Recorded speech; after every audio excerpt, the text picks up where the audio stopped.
This is John Howell Essential Cuts, your daily rundown of the best from today's show on 890 WLS. I enjoy those neon signs. I have my favorites in the city as well. Here is Ward Miller from Preservation Chicago. Now that we've only got a handful of these left that sprinkle neighborhoods, sprinkle the loop, they really are special. You know, I think of Wrigley Field as a fabulous one. It's also landmarked with the building. Margie's Candies, you know, on Western and Armitage, another institution. There's a bar in Andersonville that has a sardine that drinks a martini glass that lights up. We sometimes forget that these are craftsmen that make these signs. And, it's a lost art. Lee Bay is the architecture critic and a member of the Sun-Times editorial board. He recently wrote this: kudos to the city council for passing an ordinance aimed at protecting some of Chicago's vintage retail signs. Welcome back, Lee. You thought this was long overdue? I think so, and good to be back. Thank you. Good to talk to you. Yeah, I think so, but luckily in the nick of time, because as Ward said, we're at a critical moment where these signs are disappearing, so it's good for the city to step in and do something to save them. Remind us of Rosario's Italian Deli, south of downtown. well, this was one of my favorites. So it was right there on 86 and Placek, and it was a neon sign that ran the length of the building, crossed the length of the building, that showed these animated pigs leaping into a spinning meat grinder. And then they would come out the other side as sausage links that would spell the name of the deli. And it's one of those things that when you see it as a kid, you never forget. And then when I had kids of my own, I would say, "Hey, girls, look at this," and they would just crack up laughing. And when the place went out of business a few years back, the sign disappeared along with it. Yeah, well, probably went right in the dumpster, which is a shame. Mm-hmm. So Alderman Carlos Ramirez Rosa, he sponsored us in part because he was trying to save the Grace's Furniture Building sign, which I see because I drive up Milwaukee Avenue quite often. Describe to us why they had to pass this ordinance. When the property would transfer, the new owners, sometimes it was out of their control. The sign would have to come down because what? It didn't meet code? Well, because unless the previous owner of the building renewed the city permit for the sign, the previous owner, when a new owner bought it, he had to tear it down. He couldn't grandfather in. He couldn't say, city, come back out, look at the sign. You had to tear it down. So as a result, we lost a lot. So now what the new ordinance does is it takes these vintage signs and it allows them to stay there subject to city approval and a new permit, but it doesn't make them have to tear it down, which is a big thing. Are you happy that the new venue, the Salt Barn, is keeping the original signage? I am.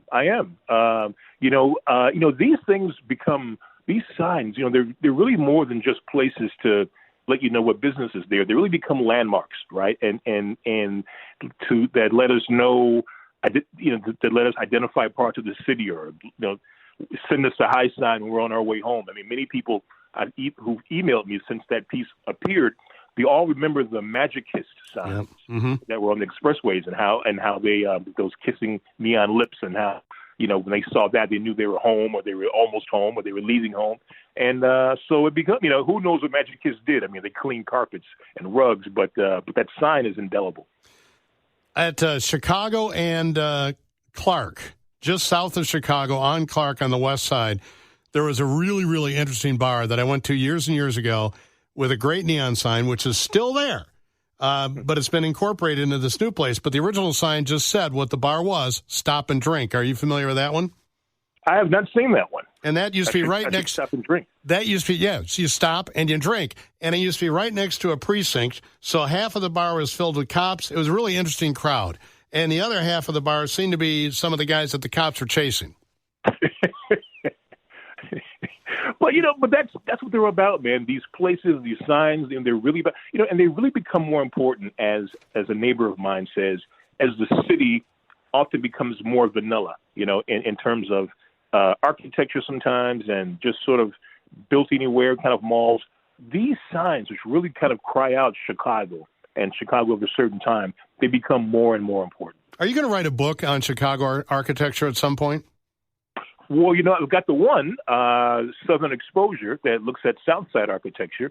And I guess I can say this. I'm working on another one right now, actually, on West Side architecture. So it'll be words and my words and photographs.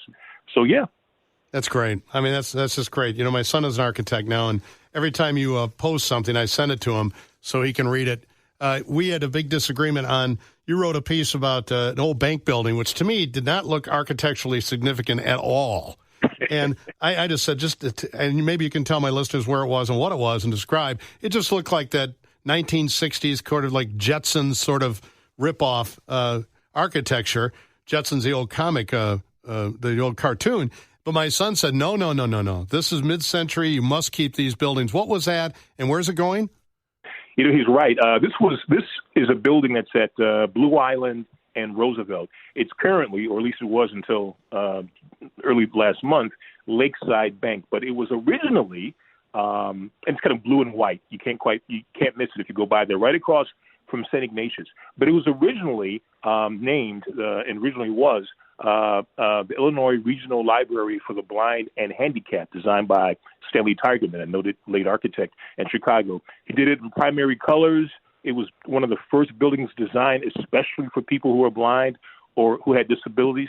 And it really is kind of, and it came before, 12 years before the Americans with Disabilities Act. So, I imagine that he, basically reached into the future and found a way to design these buildings and brought it back to 1977, I guess, when it opened. It really is a spectacular building, altered since then, but now St. Ignatius has bought the building or has acquired the building, and we'll see what they'll do with it. For the meantime, they want to use it for storage and other things, but we'll see what happens to it. But it should be kept. I agree with your son.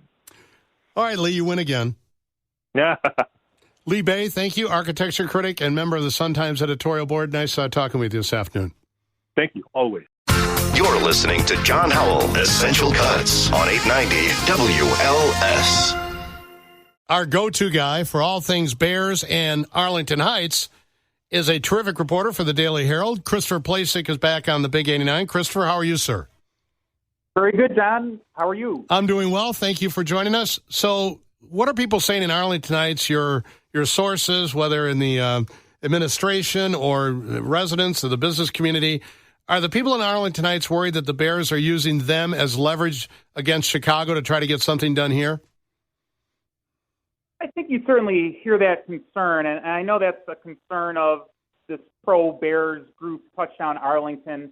I was just at the village board meeting last night, and this group has a representative at every board meeting, whether it's the village board, all the school boards. There's a District 214 board meeting tomorrow night. So they have a presence to wear their orange and say that they're there and they want the Bears in town and they want the schools to come to the table. But as far as I can tell, the negotiations are progressing behind the scenes and negotiations still underway. The new 214 superintendent is having a public meet and greet at the meeting, which actually that's Thursday. I think I said tomorrow. And he was supposed to have met with Kevin Warren, the CEO, president of the Bears.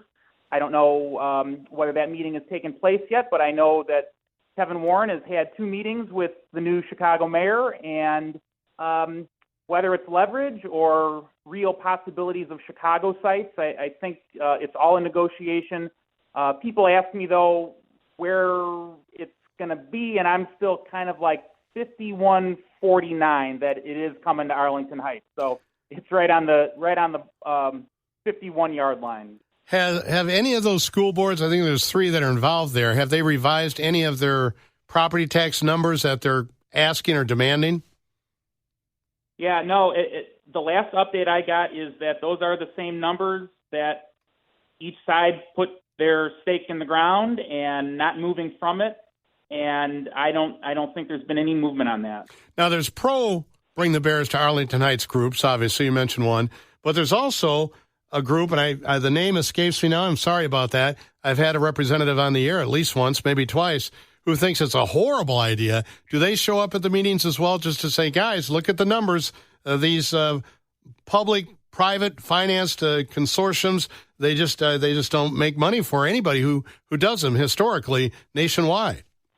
Yeah, you're probably talking about Brian Costin from Americans for Prosperity. Yes. He was from the Bruce Rauner administration, and I haven't seen Brian at a meeting in a couple months. But there is kind of another sidebar off of that. This longtime Arlington Heights resident, Mr. Swoboda, was passing petitions at the July 4th parade in town to recall Mayor Hayes and one of the trustees because he doesn't like the way this whole thing is going. Unfortunately, there's a high threshold for the number of signatures. So Brian Costin tried to pass petitions for a similar type of related thing a couple months before that. You have to have a number of signatures to get on the ballot, and so far, Tom Swoboda doesn't have that, but he's got until October on that. Christopher, there's also a state legislator, former Des Plaines Mayor Marty Moylan. I know that they're not in session now, but he's trying to put together some sort of deal with Arlington Heights, Springfield, surrounding communities to put a $3 or $4 surcharge on every Bears ticket. Do you know any status, any movement on that effort? Yeah, so we expect to hear more when the fall session comes in play, and the big people in the room are supposed to be negotiating, so all the lobbyists, all the lawyers, all the politicians are in the proverbial smoke-filled rooms this summer. I haven't heard any movement specifically on the bill, but things will be ramping up as we get closer to the fall veto session. But Marty is kind of the guy behind this, where he added in some amendments to kind of bills that were dead on arrival that were proposed by some other Arlington Heights area representatives. But Marty was the guy that got the deal done for Rivers Casino in Des Plaines when he was mayor. So it's his experience on that he says, well, I'm the guy to bring this forward, to bring the Bears to Arlington Heights. We'll see how it goes. The Bears haven't said no to his version. I don't know if there's certain poison pills in there, like this ticket surcharge for helping pay for some of the Soldier Field debt, but it's all in negotiation, and it's actually a viable bill, whereas, a couple months ago wasn't sure about it. But that is the bill going forward, and if it doesn't get done in the fall, it's possible it comes back at the start of next year. Whenever he's on my program, he's very animated. I enjoy having him as a guest. Now, what is this I read about Arlington Heights, the race course, the property there? There's still horses out there? I wasn't aware of this. How can that be? Yeah, so I did a story a couple months ago about, the Bears sign on the dotted line. They now get the keys to this 326-acre property on the west side of Arlington Heights, and kind of just a little inside page story on the Bears getting revenue from a billboard that belonged to Arlington Park. And I got a tip the next day from somebody that said, hey, the other thing that the Bears took over there, they've now they're given a lease to this horse importing, exporting operation, and there's horses still there. 2 years after the last horse race there, and all the barns were cleared out, I thought. So I looked into it. It took me a little while to find this guy, but it's called Chicago Import Quarantine, and the Bears have given them a month-to-month lease while they build their new facility in West Dundee. But it's basically a spot. There's 24 stalls in their barn, and it's USDA approved, where if you've got a horse that's going out of the country or coming into the country, they have to quarantine for I think it's 42 hours. And I actually made the Seinfeld reference to the guy when I was speaking on the phone with him, because he said he moved the exporting operation to West Dundee, and now the importing operation is going to be there in a couple days after the last horses move out of Arlington Park. So if the horse doesn't pass quarantine, what happens to the horse? That's a good question. I didn't go into the particulars of... They're expensive. They're expensive to ship back if they don't pass quarantine, that's for sure. Something could happen to the horse. They have to do blood testing. They have to do temperature checks, and it's a minimum of 42 hours that they have to pass all those tests before they can be released to the general population. That's as far as I got into the weeds with them. But it blew my mind that there were any type of horses still there 2 years after the track closed down. And it's just funny that we're talking about this on the very weekend that it would have been the Arlington Million, which, that was the International Festival of Racing, horses coming from all over the world. So the location at the Arlington Park backstretch was really, and also near O'Hare Airport, that's why it was there for the Million weekend. Anybody ever find Helen Brock? Don't know about that. Well, Christopher Placek, thank you so much. I appreciate you keeping up with the Bears and the Arlington Park story, and we'll look forward to see what happens, especially down in Springfield when they're back in session. Absolutely. I think things will ramp up in the fall here. We're kind of in the dog days of summer. There's still things going on behind the scenes, but I think we're going to hear more publicly in the fall. All right, Christopher, thanks so much. Okay, thank you. Take care. Remember that Cook County won't get any sales tax if it moves to Naperville. So, President Bret Gogoel is going to be saying, where's mine? And all of a sudden it's going to go to Naperville.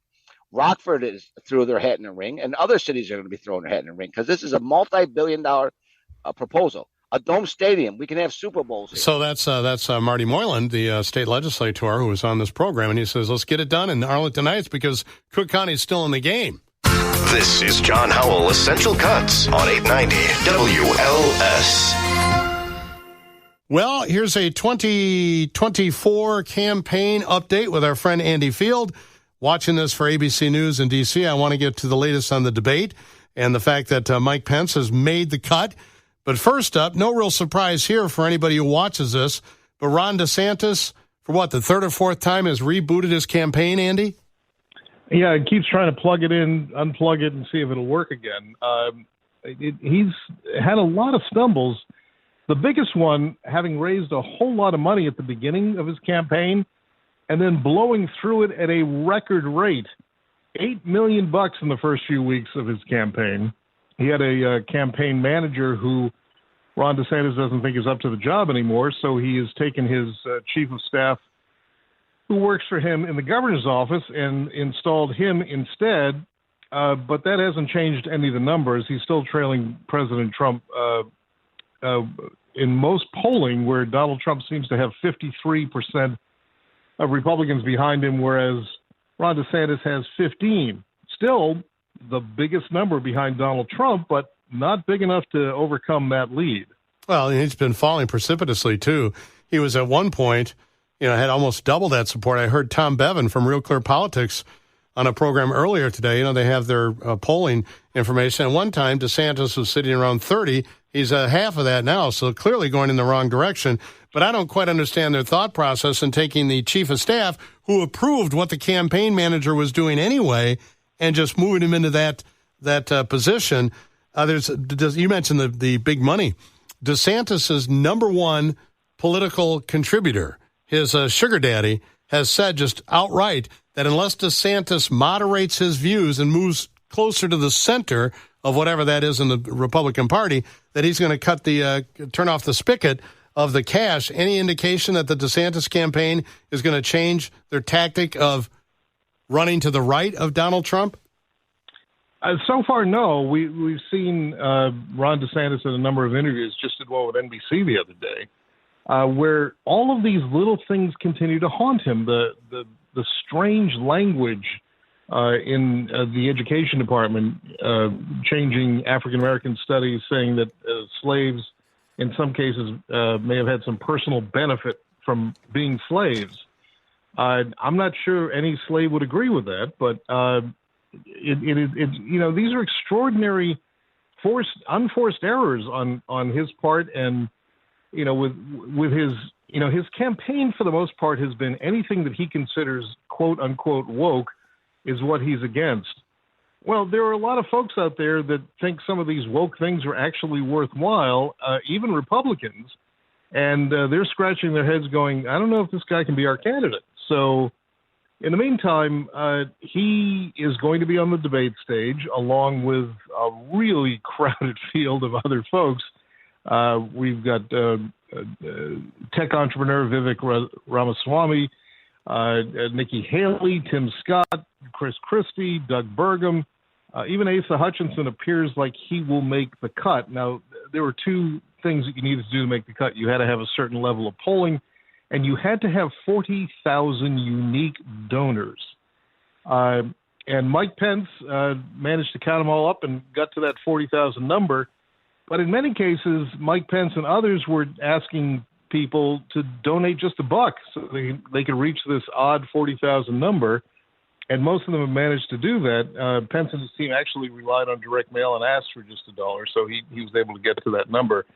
Donald Trump, we still don't know if he's going to be in that debate. And there's questions on what he would do to counter-program against it, but it may not work this time. It worked when he was president. Remember? Yeah, skip the Fox debate. He would avoid these things and then and get coverage because he was president, but not anymore.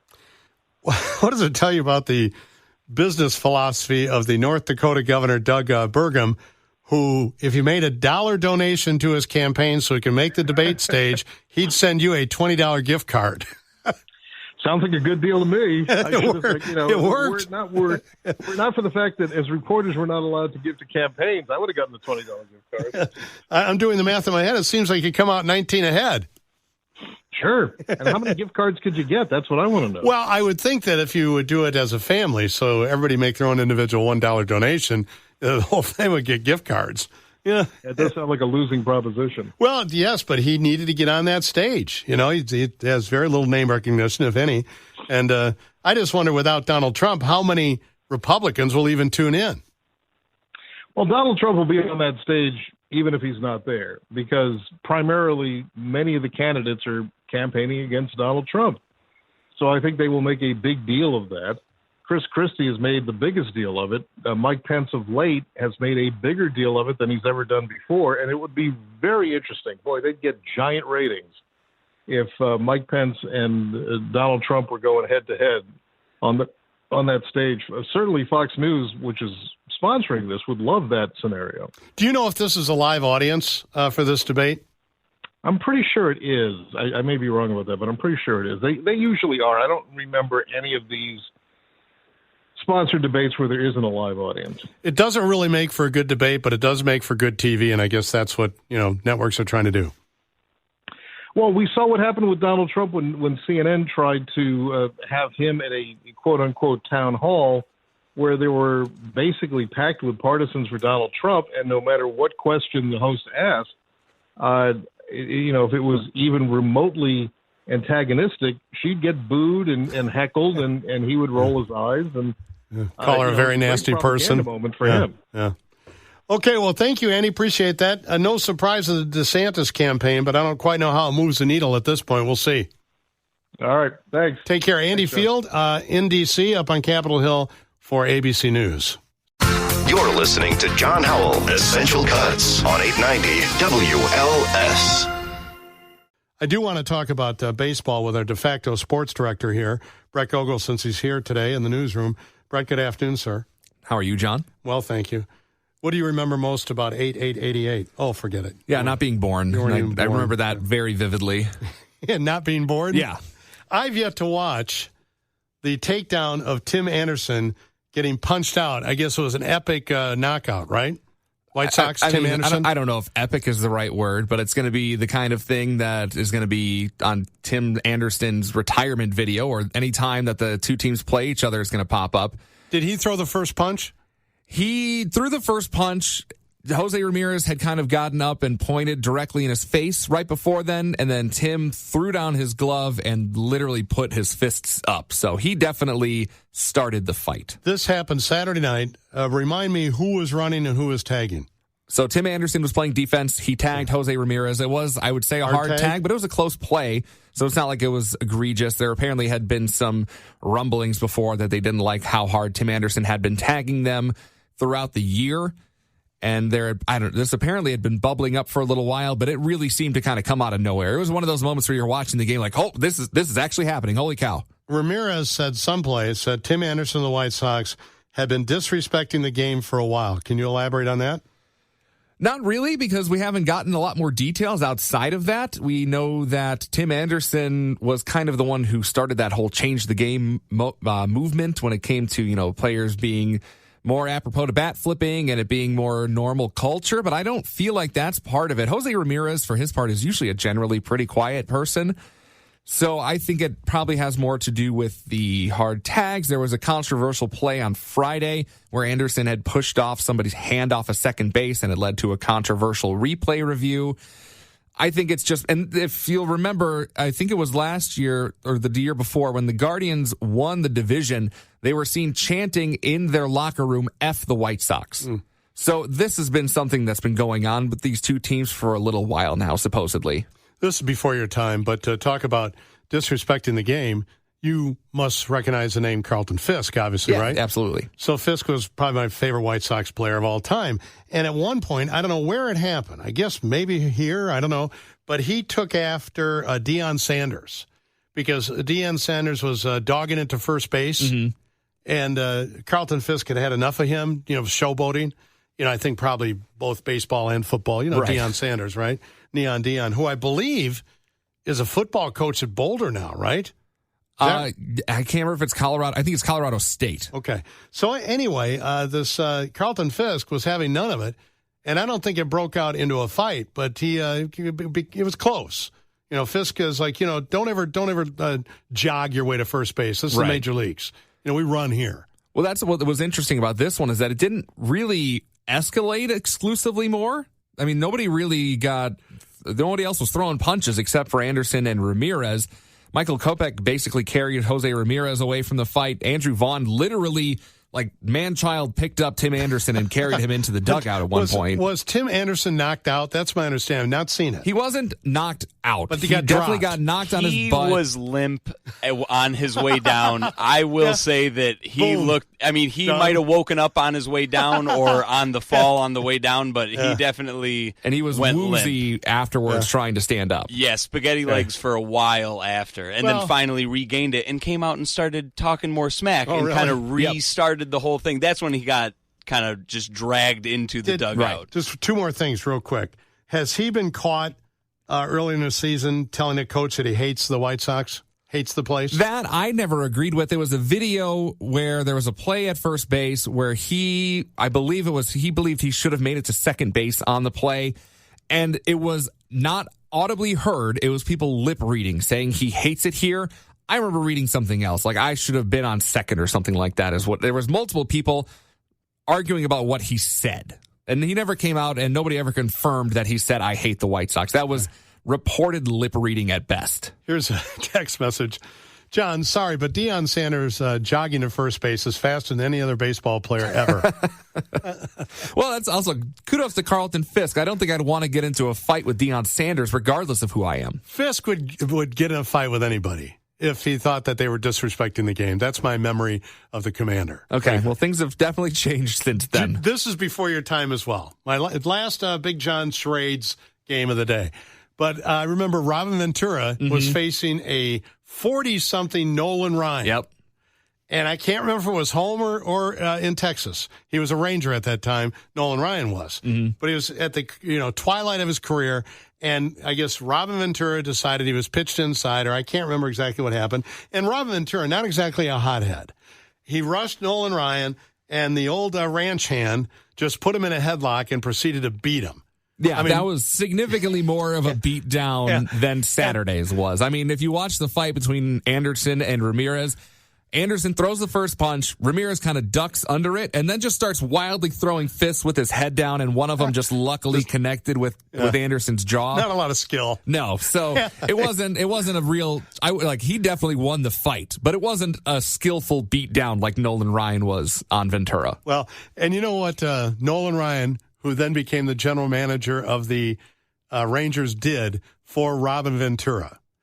Because before every home game in Arlington, they always played a montage of Nolan Ryan, and included in the montage was the beatdown of Robin Ventura.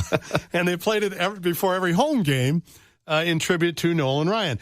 But when Robin Ventura became the manager of the White Sox, and they had their first trip down to Arlington, down in Texas, Nolan Ryan specifically had that video removed so Robin Ventura would not have to see it, which I thought was kind of nice.